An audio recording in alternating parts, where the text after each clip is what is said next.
வெற்றி சக்தி சீரியலில் இன்றைக்கி என்ன நடக்க போதும் பார்க்கலாம் வாங்க. எபிசோட் இப்போ தான் வந்துச்சு. நான் வீடியோ கஷ்டப்பட்டு தான் அப்லோட் பண்ணுறேன். மினிமம் கேரண்டியாக வந்து ஓரளவு எதிர்பார்க்குற வியூஸ் வந்துச்சுன்னா ரெகுலராக நம்ம வீடியோ வந்து அப்லோட் பண்ணுவோம். அதில் எந்த பிரச்சனையும் இல்லை.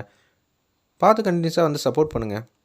ரங்கநாயகம்மா வந்து பேசுகிறாங்க சரண்யாங்கிட்ட. நீ எல்லாம் யாரையும் வச்சு கண்டுபிடிக்கலாம் வேணாம். எனக்கு எப்படி கண்டுபிடிக்கணும் ஏது கண்டுபிடிக்கணும் நல்லாவே தெரியும். சக்தியை நான் உண்டெல்லாம் ஆக்கிக்கிறேன். என் பசங்களுக்கு எது நல்லது எது கெட்டதுன்னு எனக்கு தெரியாதா அப்படின்னு சொல்லிட்டு இருக்காங்க. அந்த இடத்துல ரங்கநாயகம்மா சரண்யா வந்து என்னம்மா நீ இப்படி பண்ணுறியம்மா புரிஞ்சிக்கவே மாட்டேங்கிறிய. வெற்றி எப்படி இருந்தாலும் வெளில கொண்டு வரணும். சக்தி மேலே இருக்கிற பழியும் வெற்றி மேலே இருக்கிற பழியும் தொடச்சி எடுக்கணும் தான் நான் போராடிட்டு இருக்கேன். சும்மானு இரு சரண்யா, வயிற்றில் விளாட்ற குழந்தைய பாரு, தேவையெல்லாம் பிரச்சனை பண்ணிட்டு இருக்காதுங்கிற மாதிரி அந்த இடத்துல ரங்கநாயகம்மா வந்து அவங்க பிடிச்ச முயலுக்கு 3 காலுங்கிற மாதிரி பேசுகிறாங்க. ஒரு வழக்கறிஞரை காட்டுற அவங்களுக்கு நேரமே இல்லை போல் இருக்குது. டிரைவரை வந்து பறக்கடிக்கிறாங்க. வேகமாக போங்கிறாங்க. உடனே பின்னாடி வந்து அவங்க அசிஸ்டண்ட்டுங்கன்னு ஒரு கார் வந்து ஏற்பாடு பண்ணி கொடுத்துருக்காங்க. அதுவே லக்ஸுரி காராக தான் இருக்குது. இவங்க வச்சிருக்க கார் அதை விட பெரிய குடிசோர் கார் மாதிரி இருக்குது.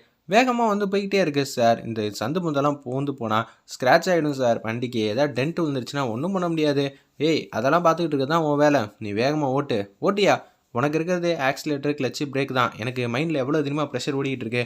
இதெல்லாம் சொன்னால் உனக்கு புரியாது. ஒழுங்காக வண்டி ஓட்டு அப்படின்னு சொல்லும்போது இது மட்டும் வேலையாக தெரியலையா, உங்கள் வேலை மட்டும் தான் வேலையாக தெரியுதா அப்படின்னு சொல்லி மனசு நினச்சிட்டு இருக்காங்க அந்த டிரைவர். என்னையா மனசில் வேறு எதாவது நினைக்கிற மாதிரி இருக்குது. இல்லை சார், சந்து பூந்தெல்லாம் போக முடியாது. இந்த டிராஃபிக்கில் எப்படி இருந்தாலும் வந்து லேட் ஆகிடும் சார்.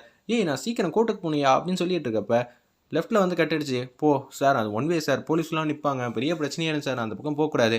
என் வண்டி எவன் நிப்பாட்டுறான்னு நானும் பார்க்குறேன், வேகமாக போங்கிறாங்க. சார் வண்டியை ஃபாலோ பண்ணிட்டே வந்து பின்னாடி அவங்க அசிஸ்டண்ட் வந்து வந்துகிட்டு இருக்கு. ஒரு பக்கம் ஆட்டோவில் வந்துகிட்டு இருக்காங்க. கார் வந்து வேணும்னே வந்து ஆட்டோ மீதில் மோதி இருக்காங்க. ஏன்னா இவங்க ஒன் வேயில் வந்து ராங் ரூட்டில் வந்ததுனால டிரைவர் வந்து சத்தம் போடுறாரு. அந்த இடத்துல ஆட்டோ டிரைவர் என்னையா நினச்சிட்டு இருக்க, கார் வச்சுருந்தா பெருசாக வந்து பருப்பா அப்படின்னு சொல்லி கேட்குறாங்க. அந்த இடத்துல ஆட்டோ டிரைவர்னா மதிக்க மாட்டிங்களா? சார் தேவையெல்லாம் பிரச்சனை பண்ணாதீங்க, எங்கள் மேலே தான் தப்பு, சாரின்னு சொல்லிட்டா மெக்கானிக் வந்து இது மாதிரி பெரிய கார் வந்து மோதிச்சு சாரின்னு கேட்டாங்க. செலவுக்கு எவையா காசு கொடுப்பான், 10,000 வந்தே ஆகணும். இதுவே நான் உன் காரில் வந்து லைட்டு ஏதோ உடச்சிருந்தா நீ சும்மா ஓட்டிருப்பியா? நீ பில்லை தீட்டியிருக்க மாட்டேன். உனக்கு வந்தா இது, எனக்கு வந்தா தக்காளி சட்னியா அப்படின்னு சொல்லி கண்ணா அப்படின்னு கேட்குறாங்க. அந்த இடத்துல அந்த ஆட்டோ டிரைவர் நான் எவ்வளோ பெரிய ஹைகோர்ட் வக்கீல் தெரியுமா, என்கிட்டயே பிரச்சனை பண்ணுறியா? ஏன் சார், எங்களுக்கெல்லாம் வந்து மனசாட்சி இல்லவே இல்லையா? நேர்மையாக இருக்கிறவங்கள எதுலேயும் ஜெயிக்க முடியாதா? தேவையெல்லாம் பேசுகிறவங்கள வச்சுக்காதீங்க. வந்தது ராங் ரூட்டு, இதில் வந்து சட்டம் படித்தவங்கிற மாதிரி நக்கல் பிச்சா அப்படின்னு சொல்லும்போது இறங்கி வந்து அந்த ஆட்டோ டிரைவர் கண்ணத்திலே பொழிச்சுன்னு அரைஞ்சிட்டாங்க. உன்னை ஜென்மத்துக்கு ஆட்டோவே ஓட்ட விடாமல் பண்ணிடுவேன். என்னெல்லாம் நினச்சிட்டு இருக்க? உன் வண்டி நம்பரை நோட் பண்ணுறதுக்கு முன்னாடி நீயா இங்கேருந்து பறந்துரு, இல்லைன்னு வச்சுக்கிட்டேன் 10,000 மூணுது, வாழ்நாள் ஃபுல்லாக வந்து நீ ரொம்பவே வந்து ஃபீல் பண்ணுற மாதிரி ஆயிடுங்கிற மாதிரி அந்த இடத்துல பேசுகிறாங்க.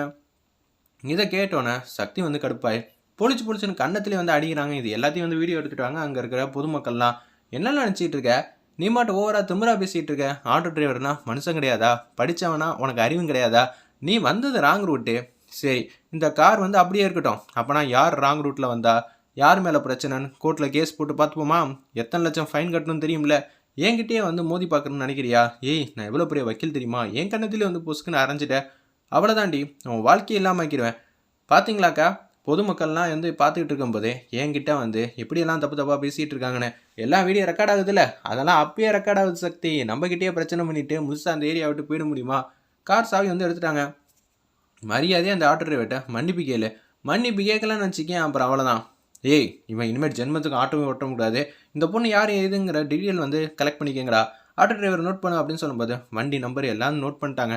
உன்னை சக்தி வந்து மாசம் பண்ணுறாங்க. நானே சட்டம் தெரிஞ்சவன், நானே அமைதியாக இருக்கும்போது உனக்கு என்னையா அப்படின்னு சொல்லிட்டு வண்டி சாவி வந்து எடுத்துட்டாங்க. அந்த இடத்துல ஹேண்ட் கீரும் போட்டாங்க, லாக் பண்ணிட்டாங்க. அந்த இடத்துல பொது ஜனங்க எல்லாரும் சேர்ந்து உன்னை இந்த வண்டி நவுத்தவே முடியாது.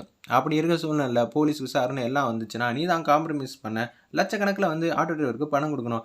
இப்போ போட்டு பார்த்துக்கலாமா? வீடியோ வந்து எடுத்திருக்காங்க. இது எது ஒன் வே எது டூ வேன்னு எல்லாமே அந்த வீடியோவில் வந்து தெரியும். அப்படி இருக்கும்போது உன்னால் எதையுமே கிழிக்க முடியாது. என்னமோ பெரிய வக்கீல் என்ன மன்னிப்பு கேட்டால் நீ இங்கேருந்து போகலாம், இல்லைன்னு வச்சுக்கேன் உன்னை நான் இங்கேருந்து அனுப்பிச்சி விடவே மாட்டேன், பார்த்து நடந்துக்க அப்படின்னு சொல்கிறாங்க. நீ போகிற வரைக்கும் நடப்பயணமாக தான் போகணும் அப்படின்னு சொன்னேன்னா அவங்க பேரை தெரிச்சு ஆகிட்டாங்க. அந்த இடத்துல அந்த வழக்கறிஞர் என்னல்ல இவன்ட்டெல்லாம் ஓவராக பேசிகிட்டு இருக்கீங்க, இவன்ட்டெல்லாம் பேசிக்கிட்டே இருக்கக்கூடாதுன்னு சொல்லி கறியெல்லாம் நிறையா எடுத்து அப்படியே மூஞ்சில் வந்து அப்பி விட்டாங்க. ஒன்றையும் நான் சும்மா விட மாட்டேன். என்ன காமெடி பண்ணுறியா? படித்தவனா ஓவரா திமுறா வந்து பேசுவியா?